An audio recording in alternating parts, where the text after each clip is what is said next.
আচ্ছা এক অঙ্গে কত রূপ মানে বুঝলাম না। আচ্ছা মায়েরা, এক অঙ্গে কত রূপ হতে পারে বলো তো? হ্যাঁ, এই যে একটা অঙ্গে একটা দেহে কত রকমের রূপ হতে পারে? যেই রূপ দর্শন করেছিলেন যশোমতী মা, যেই যশোমতী মা তার ছোট্ট গোপালের বদনে সারা বিশ্ব ব্রহ্মাণ্ড দর্শন পেয়েছিলেন। ছোট্ট গোপালকে ঘরে রেখে মা আমার যমুনার ধারে গেছে, আর ওই ছোট্ট গোপাল বসে বসে মৃত্তিকা ভক্ষণ করেছে। কেউ গিয়ে ডাকছে, কইরে যশোদে, গিয়ে দেখ তোর ছেলে বসে বসে মাটি খায়। মা আমার ছুটে এসে যেই না গোপালের মুখ থেকে মাটি বার করতে গেছে, হা করে না কষা চেপে আছে। মা আমার কি করলো, বা হাত দিয়ে টিপে ধরে যেই না ডান হাত ঢুকাতে যাবে অমনি হা করেছে। আর যেই না গোপাল হা করেছে, গোপালের এই শ্রী মুখের ভেতরে সারা বিশ্ব ব্রহ্মাণ্ডের ভগবানের যত রূপ দর্শন করেছিল যশোমতী মা। বাবা, আরো একজন দেখেছিল গো, জানো সে কে? ওই কুরুক্ষেত্রের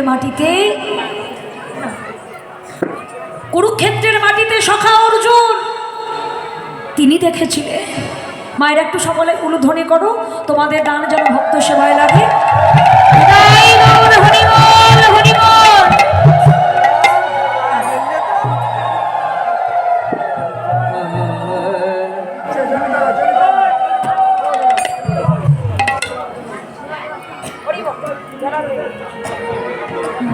রাধে কি বলছে মা?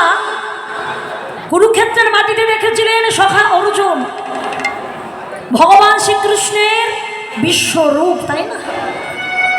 তাহলে ওই 18টা অধ্যায়ের যদি জ্ঞান প্রদান না করতেন, তাহলে অর্জুনও কিন্তু তার জ্ঞান নয়নতে ভগবান দর্শন পেতেন না। তাই রাধারানী বলছে, ললিতা আমি আমার বধূকে দেখে এসেছি এক অঙ্গে অনেক রূপ। আচ্ছা কি দেখেছিস না বললে কি করে বুঝবো? আচ্ছা বল দেখিনি, তোর বধূকে তুই কেমন ভাবে কি কি রূপে দেখেছিস বল। তখন রাধারানী বলে, ওরে ললিতা শোন, বেঁধেছে নদ চূড়া,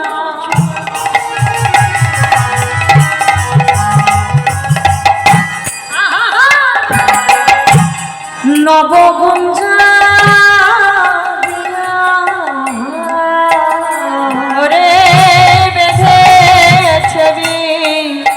নদ চূড়া,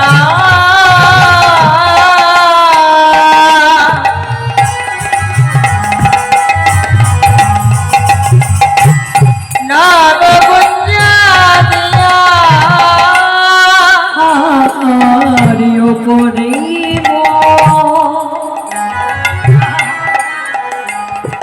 ময়ূরের পাখা,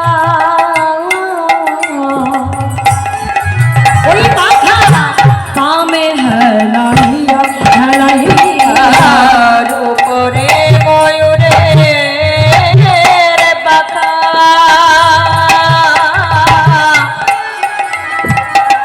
বামে হেলাইয়া চূড়া বামে দিকেতে হেলে আছে, চূড়া বামে দিকেতে হেলে আছে, ওরে রাজানি কি পাবার আসে বামে দিকেতে হেলে আছে, ওরে না জানি কি পাবার বলি ও বলি নাই ও বিশাখা রাধে রাধে, না জানি কি বাবার আসে চূড়া বামে দিকেতে হেলে আছে। হরি বল হরি বল। বলছে বেঁধেছে বিনোদ চূড়া নবগুঞ্জা দিয়া।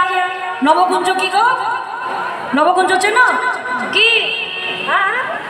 একদম কুচমাল সোনা কুচ, আগেকার দিনে সোনা অর্জন করা হতো, ওটা শুদ্ধ ভাষায় বলছে নবগুঞ্জ। তো সেইটা দিয়ে চূড়া বাঁধা রয়েছে, আটকানো রয়েছে।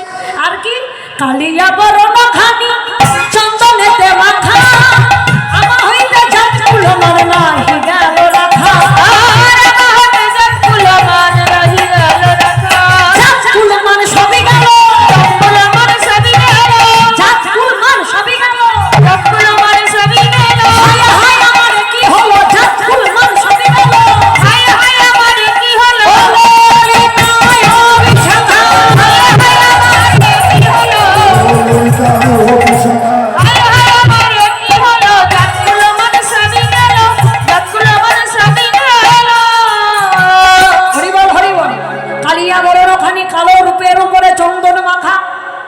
আমা হইতে জাতকুলো মানে নাই গেল রাখা গৃহকর্ম করিতে এলাই সব দেহা আরে গেল দাসেতে কহে